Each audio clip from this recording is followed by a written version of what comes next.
Hello, friends. It's Missy and Ciola. How are you? Last time you heard the 8th chapter of one of the books from the Puppy Place series, Mocha. Do you remember what happened so far? Let's see if we can recall what we have already read. Take a moment now to think about who the most important characters are, the setting they're in, and the most important event that we left off at. Do you remember? Go ahead and tell me.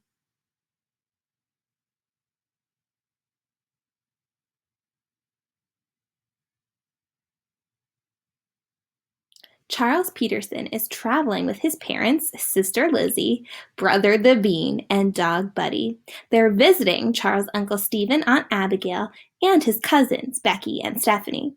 They're at his cousin's house for Thanksgiving right now when a stranger dropped off a dog who they decided to name Mocha. When they took her to the vet, they figured out that she does not have a microchip to help them find out who her owners are. That means that they're going to have to find a different way to help figure out who her owners are, or they're going to have to find a new family to adopt her.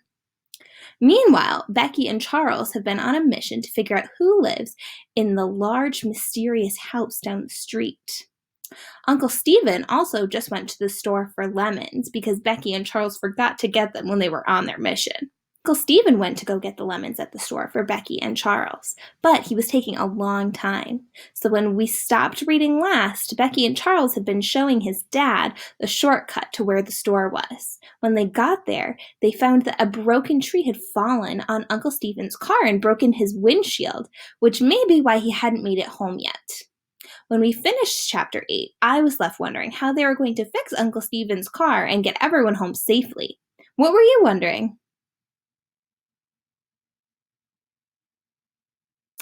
Let's see if we can get our questions answered. Becky turned to Charles, her hand over her mouth. Her eyes were wide. She couldn't believe it. Don't worry. Charles touched her shoulder. It'll be okay. He tightened his grip on Mocha's leash. Come on, he said. Let's go find out what's going on. He led the way across the field toward the store. By the time they arrived at the side of the road, Dad had checked out the car. He stood up and waved to them. It's all right, he said. Nobody's inside the car. Uncle Stephen must be in the store still. Charles felt Becky grab his hand. He let out a sigh of relief. Everyone's fine, he told her. The tree must have hit the car after he parked and went inside.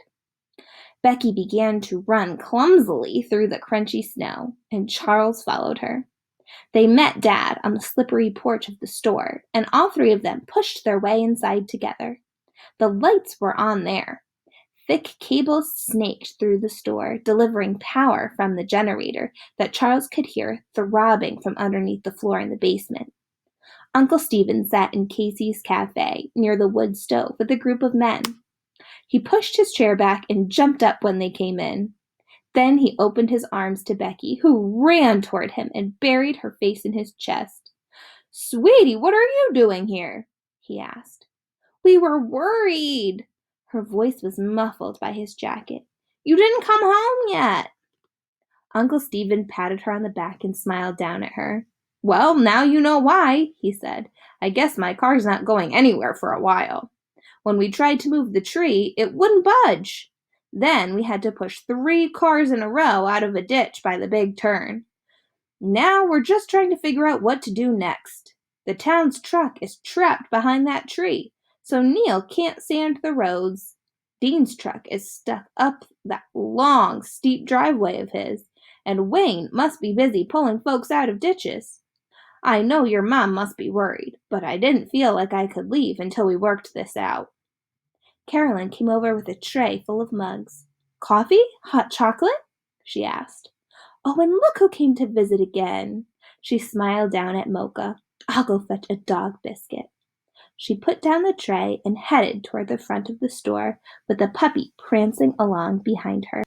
Mocha already knows where the biscuits are, said Uncle Stephen. She's right at home, isn't she? He turned back to the others at the table. So, what next? Can we think of anybody else with heavy equipment? We're going to need a truck or a tractor with a pretty good winch on it to move that tree." Everybody thought for a moment. "Patrick?" said Neil. "He's just down the road. Doesn't he have an old tractor?" Another man shook his head. "He took it apart this fall and never got it all put back together." Kim came over with a plate of donuts. "Looks like we're all stuck here for a while," she said. "I can't provide a turkey dinner, but here's a snack anyway." Charles sat with his donut and hot chocolate, watching as Mocha visited with each of her new friends. He felt warm and sleepy sitting next to the wood stove. He could see that this storm was causing trouble, and he knew that soon he and Becky should probably head back to tell the others that everyone was safe.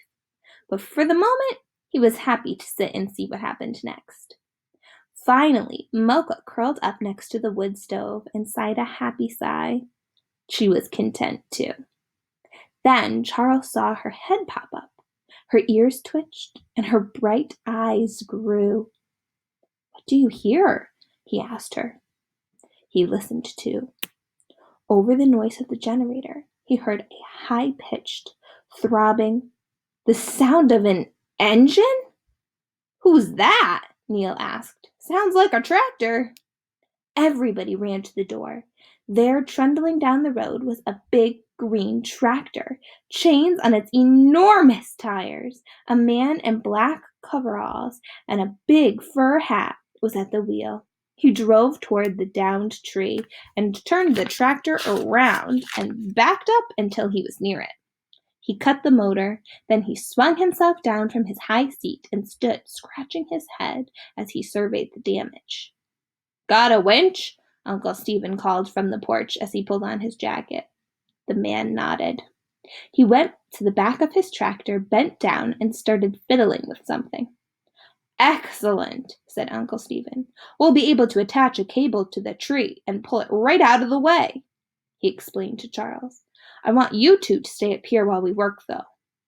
Becky and Charles watched from the porch as the men clustered around the tractor, climbing up and over the fallen tree trunk and attaching a cable near a large branch. After a while, the man in the coveralls climbed back onto the tractor and started it up.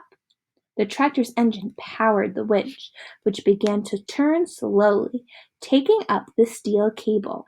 With a creak in the ground, the tree began to move. "Watch out!" yelled Dad as the top of the tree slid off the hood of Uncle Stephen's car and landed hard on the snowy ground. Charles could feel the thump all the way on the porch's steps. The winch kept turning, and the tree kept moving. As it got closer to the tractor, the man at the wheel pulled the tractor forward.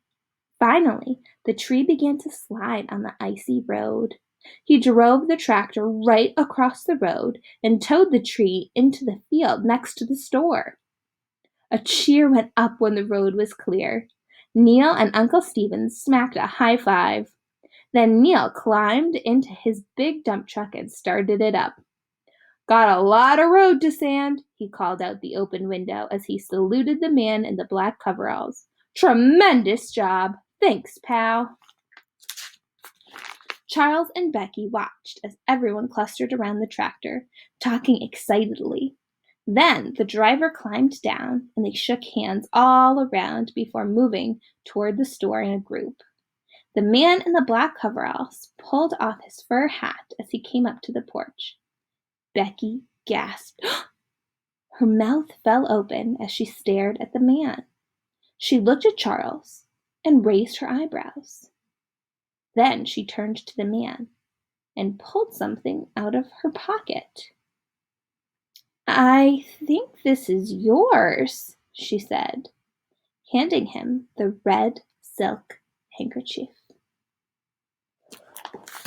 Wow, friends. Well, they didn't get home yet, but Uncle Stephen's car is safe, as is everyone who was inside the store. They're starting to get back out on the roads to sand and plow, and they moved the tree so that Uncle Stephen's car will also be able to get fixed and help everyone get home. Now I'm wondering, Who is that person who did all the work to move that tree? Becky gave him that red handkerchief.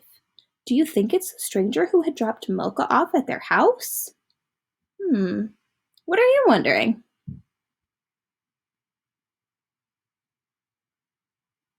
I hope you enjoyed Chapter 9 today, friends. Tune in again to find out what happens next.